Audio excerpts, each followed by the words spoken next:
Hello everyone and welcome back to another album review, and in this video I'm going to review Nihilistic Estrangement by Forgotten Tomb. This is the 10th full-length studio album by Italian black doom band Forgotten Tomb, which started their career from the early 2000s, and since then, just with their very first works, they've done some of the greater examples of depressive black metal, but also with a very just slower approach, more to the doom side of things. Take examples of the amazing Songs to Live, which for me, it's possibly one of the better black metal albums to come out in the 2000s. I was really in love with this work, and in general Forgotten Tomb have a big discography and they've gotten into lots of different sides of black metal, but they mostly just tend to go into this more slower pace with the doom approach. As the years have passed though, with some of the more recent works, it definitely felt like something was off. Take examples with some of the album covers from some of their latest works. You really get the sense that something is off, something is not that right. And truly this is pretty much of the case even musically, with albums like Hurt Yourself and the Ones You Love, or with We Owe You Nothing, which even sonically they definitely go into a more sort of black and roll direction, and they were definitely just more awkward works. There was definitely a more clear production, but the aggression and the disturbing sort of depressive elements were definitely missing, and it was more of just a very edgy thing. With this brand new album, looking at this gorgeous album cover, I was at least hoping that it was going to be something more atmospheric, something that would give an impression that it's a more straightforward black metal album, because this is pretty much what the album cover shows. So I definitely didn't know what to expect getting into this album, but fortunately this one feels like a return to form.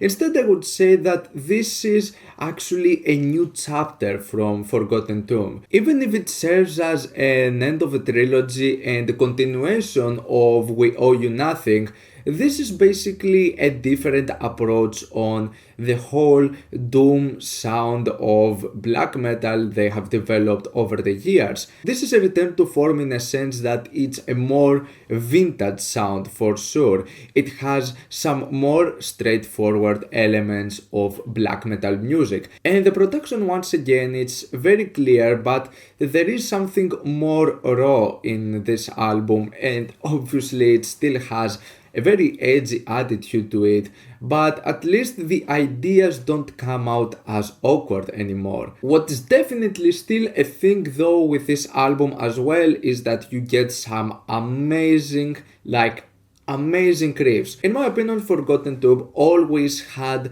extremely good riffs. They were always really heavy. This doom approach offers some extremely good, really punchy and very just dynamic, sick, brutal and heavy riffs, and they don't miss on this album. Instead, I would say the album makes an incredible introduction with the track Active Shooter, which has ended up being one of my favorite works from Forgotten Tomb so far. I just really love this song. I think it has one of the greater riffs they've written in lots of years, and I definitely like the way it's structured because it's an 8-minute track and it offers some very good moments throughout the entire thing. It is edgy, it is very heavy, it is very dynamic. I like the doom approach, I like the vocals, and in general just the riffs on this thing. They're really impressive. And the great thing is that structurally the track doesn't bore you. It just progresses and it gets better the more you listen to it.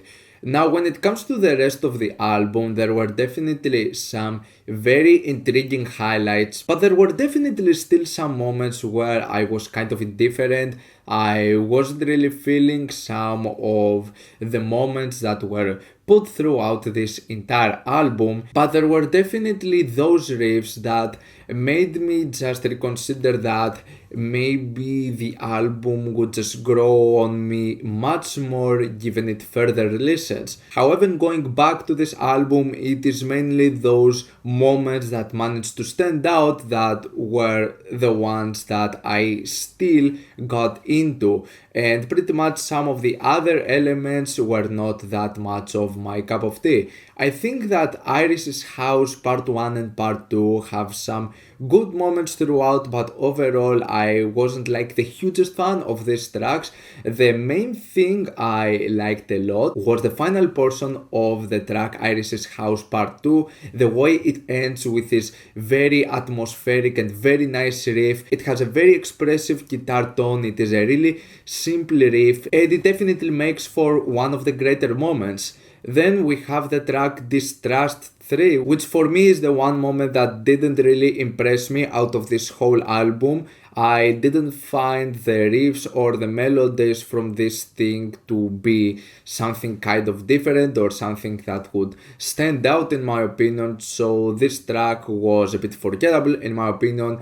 The teaser on this thing, Nihilistic Estrangement, which is the self-titled track, I think that it has some good moments throughout, and I will say that this is possibly the most well-structured track out of this entire album, and it progresses really well. However, not each one of those riffs managed to really be that much of a standout in my opinion. Then finally, the album for me has a great finisher with RBMK, which is definitely the other big highlight for this album for me. This is one of the more straightforward black metal tracks with some intense blast beats and some of the greater riffs throughout this whole thing. It also has a very nice structure to its chorus. It is a bit of like a more different and a more refreshing moment with its songwriting and its pacing, and so for me it makes for a great finisher. So in general, even if this album did not exceed my expectations upon further listens, there were definitely some moments where you're like, okay, this is the sound I pretty much wanted from Forgotten Tomb. And it's nice to see them making a new chapter,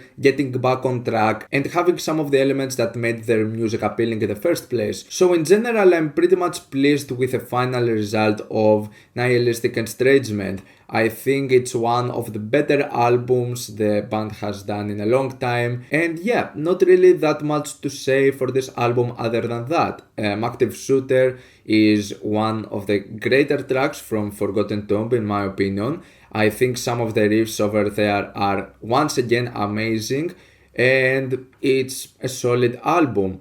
I'm going to give Nihilistic Estrangement a 7+ out of 10.